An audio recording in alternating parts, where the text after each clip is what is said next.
తెలుగులో star celebrities ని ఒకే చోట చేర్చి reality show Bigg Boss 7 seasons గా ఆడియన్స్ ని అలరిస్తూ వస్తున్న బిగ్ బాస్ షో ఇప్పుడు కొత్త సీజన్ కి రెడీ అవుతోంది.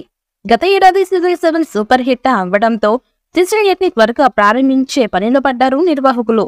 జూలైలోని సీజన్ 8 స్టార్ట్ కాబోతోందని ఫిలిం నగర్ లో వార్తలు వస్తున్నాయి. దాంతో కంటెస్టెంట్స్ ఎంపిక ప్రక్రియను కూడా వేగవంతం చేసినట్టుగా సమాచారం. ఈ నేపథ్యంలోనే యువ అందాల భామ పాయల్ రాజపూతని సీజన్ 8 లో కంటెస్టెంట్ గా వస్తోందని ఫిలిం నగర్ నుంచి సమాచారం. ఇప్పటికే 2-3 సీజన్స్ లో పాయల్ రాజపూత్ బిగ్ బాస్ ట్రైన్స్ మీద పండుగ సమయాల్లో అలాగే ఫైనల్ సమయంలో డాన్స్ పర్ఫార్మెన్స్ ఇచ్చి అదరగొట్టింది. కానీ ఈసారి హౌస్ లో కంటెస్టెంట్ గా రాబోతున్నట్టుగా సమాచారం. ఈసారి 25 మందికి పైగా స్టార్ సెలబ్రిటీస్ మాత్రమే తీసుకురావాలని బిగ్ బాస్ టీం ఫిక్స్ అయిందట. అందుకే పాయల్ రాజపూత్ లాంటి సెలబ్రిటీస్ ని తీసుకురావాలని భావిస్తున్నారట. ఇప్పటికే పాయల్ రాజపూత్ ని సంప్రదించినట్టుగా సమాచారం. ఆమెకి భారీ పారితోషికంతో పాటుగా స్టార్ మాలో వచ్చే ప్రోగ్రామ్స్ లో జడ్జిగా కూడా ఆఫర్ ఇస్తామంటూ చెప్పారట.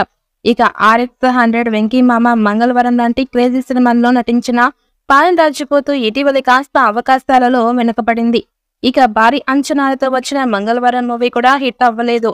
దాంతో ఆమెకి అవకాశాలు తగ్గిపోయాయి. ఈ నేపథ్యంలోనే బిగ్ బాస్ నుంచి ఆఫర్ రావడంతో ఆమె సీజన్ 8 రావడానికి ఇంట్రెస్ట్ గా ఉన్నట్టుగా తెలుస్తోంది. ఇక స్క్రీన్ షో చేయడంలో ముందుండే పాయల్ ఆటను కనుక శ్రద్ధగా ఆడితే బిగ్ బాస్ హౌస్ లో మరింత క్రేజ్ సంపాదించుకునే ఛాన్స్ ఉంది. దాని తర్వాత బుల్లితెర మీద అలాగే ఫిలిం నగర్ లో కూడా మళ్ళీ ఆమెకి క్రేజ్ తెచ్చుకుని బయటికి వచ్చాక అవకాశాలు తెచ్చుకునే ఛాన్స్ కూడా ఉంది. ఇక అందుకే బిగ్ బాస్ సీజన్ 8 లో ఆమె రాబోతోందని ప్రచారం జరుగుతోంది. ఇక ఆమె వస్తే యూత్ ఆడియన్స్ షో చూడడానికి ఇష్టపడతారు.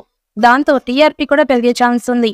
ఫిలిం నగర్ లో వస్తున్న వార్తల ప్రకారం పాయల్ రాజ్పూత్ సీజన్ 8 లోకి వస్తుందా లేదా అన్నది చూడాలి. ఇక సీజన్ 8 లో కూడా ఉల్టా పుల్టా కాన్సెప్ట్ ఊహించబోతున్నట్లుగా సమాచారం.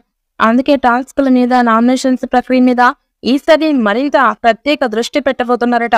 ఇక స్టార్ సెలబ్రిటీస్ తో పాటుగా వైల్డ్ కార్డ్ ఎంట్రీస్ కూడా ఎక్కువగానే ఉంటాయి అనేది తెలుస్తోంది. ఇప్పటికే హౌస్ సెట్ కూడా స్టార్ట్ చేసినట్టుగా సమాచారం. అన్ని కుదిరితే జూలైలోనే సీజన్ 8 స్టార్ట్ చేసే ప్రయత్నాలు జరుగుతున్నాయి. ఇక హోస్ట్ నాగార్జునకి సెప్టెంబర్ లో కొత్త సినిమాలు ఉండబోతూ ఉండడంతో ఆయన సెప్టెంబర్ లో షోని నడిపించలేకపోవచ్చు. అందుకే సీజన్ 8 ని త్వరగా తీసుకువచ్చే ప్రయత్నాలు చేస్తున్నారు. జూలై 28వ తేదీన ఈ షో స్టార్ట్ అయ్యే అవకాశాలు కనిపిస్తున్నాయి. మరి భారీ అంచనాలు ఉన్న బిగ్ బాస్ సీజన్ 8 ఊహించని విధంగా హిట్ అవుతుందా? ఈ సీజన్ లో పాయల్ రాజపూత్ అలాగే పాపులర్ సెలబ్రిటీస్ హౌస్ లోకి వస్తారా అన్నది తెలియాలి అంటే మరికొద్ది రోజులు వెయిట్ చేయాల్సిందే.